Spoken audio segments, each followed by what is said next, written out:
Assalamualaikum warahmatullahi wabarakatuh. Nur Laila di sini, dan kali ini saya akan membahas mengenai faktor dinamika kependudukan berupa kematian. Tinggi rendahnya tingkat kematian tidak hanya mempengaruhi pertumbuhan penduduk, tetapi kematian merupakan alat ukur dari tinggi rendahnya tingkat kesehatan masyarakat. Di dalam dinamika kependudukan, kematian merupakan variabel yang dapat mengurangi jumlah penduduk. Kematian itu sendiri merupakan peristiwa hilangnya semua tanda-tanda kehidupan secara permanen. Jadi, organ tubuh di seseorang itu sudah tidak bekerja lagi. Detak jantungnya sudah berhenti, sudah permanen, tanda-tanda kehidupan tidak ada, itulah disebut dengan kematian. Kematian juga bisa disebut dengan mortalitas. Peristiwa kematian bukan hanya terjadi pada seseorang yang sudah lansia saja, akan tetapi peristiwa ini terjadi pada semua kalangan. Tidak memandang usia, status, jabatan, tempat tinggal, agama, dan lain sebagainya. Untuk itu, kita sebagai manusia harus mempersiapkan diri dengan bekal ibadah yang banyak. Peristiwa kematian itu terbagi menjadi 3. Yang pertama, kematian di dalam rahim. Yang kedua, kematian di luar rahim. Dan yang ketiga, mati. Kita akan membahasnya satu persatu. Yang pertama, kematian di dalam rahim atau intrauterin. Kematian di dalam rahim terjadi karena calon bayi meninggal sebelum ia dilahirkan. Kematian di dalam rahim itu terbagi menjadi 3. Yang pertama, abortus. Yang kedua, imatur. Dan yang ketiga, prematur. Abortus merupakan kematian janin di dalam rahim di mana kehamilannya itu kurang dari 16 minggu atau minggu ke-16. Nah, berbeda dengan aborsi ya. Kalau aborsi itu tindakan menggugurkan janin di dalam rahim. Kemudian yang kedua ada imatur. Imatur itu merupakan kematian janin di dalam rahim ketika ia menginjak usia lebih dari 16 dan kurang dari 28 minggu. Jadi ketika kehamilannya antara 16 sampai 28 minggu, kemudian janinnya mati atau keguguran, itu disebut dengan imatur. Kemudian yang terakhir, prematur. Nah, prematur ini merupakan kematian janin di dalam kandungan di mana kandungannya berusia lebih dari 28 minggu sampai waktunya melahirkan. Selanjutnya ada kematian di luar rahim atau extrauterin. Nah, kematian di luar rahim ini itu kematian bayi yang sudah dilahirkan.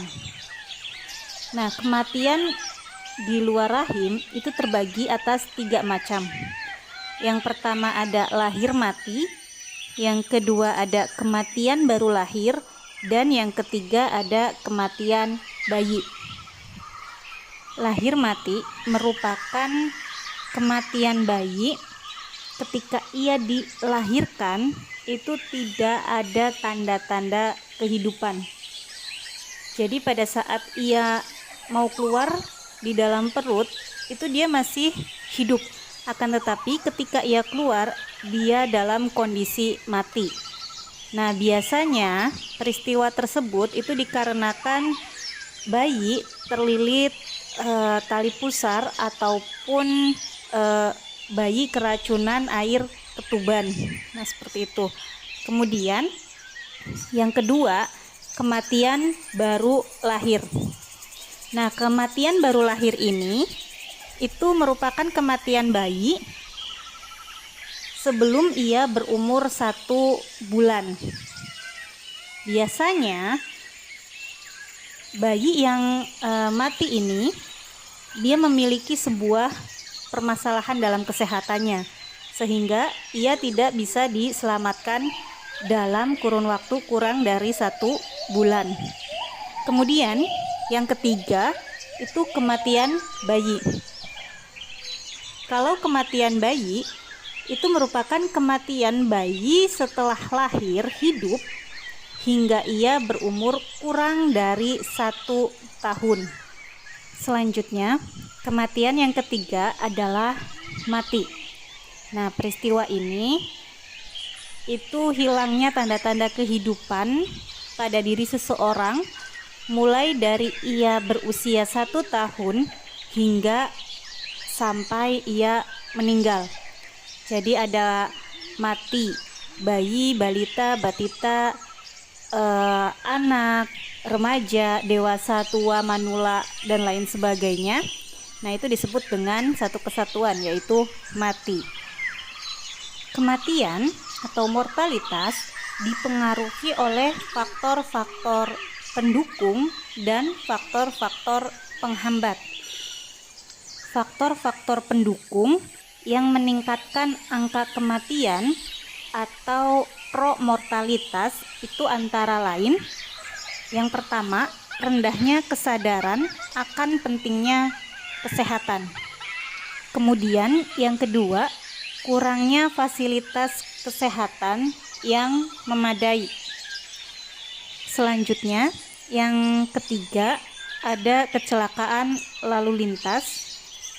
Kemudian ada bencana alam, dan yang terakhir ada peperangan. Nah, seperti yang terjadi di Indonesia dan negara lainnya saat ini, itu ada pandemi virus corona atau COVID-19. Pandemi ini merupakan salah satu faktor pendukung meningkatnya angka kematian atau promortalitas. Selanjutnya, faktor-faktor yang menghambat meningkatnya angka kematian atau antimortalitas itu antara lain ada tingginya kesadaran akan pentingnya kesehatan. Yang kedua, fasilitas kesehatan yang sudah memadai. Yang ketiga, lingkungan yang bersih dan teratur. Kemudian, ajaran agama yang melarang untuk bunuh diri. Angka kematian dapat diklasifikasikan ke dalam 3 macam, yaitu yang pertama, angka kematian kasar. Yang kedua, angka kematian menurut umur tertentu. Dan yang ketiga, angka kematian bayi. Kita akan menjabarkan satu persatu analisis data kematian tersebut. Yang pertama, angka kematian kasar atau CDR merupakan angka yang menunjukkan jumlah kematian dari setiap 1000 penduduk pada periode waktu tertentu. Berikut rumus untuk menghitung angka kematian kasar, yaitu CDR sama dengan D per P dikali 1000, di mana CDR adalah angka kematian kasar, D adalah jumlah kematian, T adalah jumlah penduduk, dan K adalah konstanta atau ketetapan yang bernilai 1000. Selanjutnya, yang kedua ada angka kematian menurut usia tertentu atau ASDR. ASDR ini menunjukkan jumlah penduduk yang meninggal dunia dari 1000 penduduk pada usia tertentu. Untuk rumus ASDR sendiri yaitu ASDR sama dengan DX per PX dikali K, di mana ASDR merupakan angka kematian menurut usia tertentu, DX merupakan jumlah penduduk yang meninggal dunia pada usia tertentu, PX merupakan jumlah penduduk pada usia tertentu, dan K merupakan konstanta ketetapan yang bernilai 1000. Yang ketiga, angka kematian bayi atau IMR. Angka kematian bayi merupakan salah satu indikator penentuan kesehatan masyarakat. Angka kematian bayi di negara maju biasanya akan lebih rendah jika dibandingkan dengan di negara berkembang.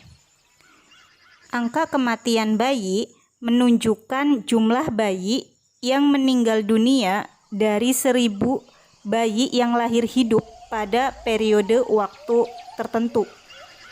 Berikut rumus untuk menghitung angka kematian bayi. IMR sama dengan DO per B dikali K, di mana IMR merupakan angka kematian bayi, DO merupakan jumlah kematian bayi, dan B merupakan jumlah kelahiran hidup, dan yang terakhir K merupakan konstanta atau ketetapan. Ya, sekian yang bisa saya sampaikan. Jika ada yang ditanyakan, langsung saja ketik di kolom komentar. Terima kasih sudah mau belajar bersama saya, dan sampai jumpa. Wassalamualaikum warahmatullahi wabarakatuh.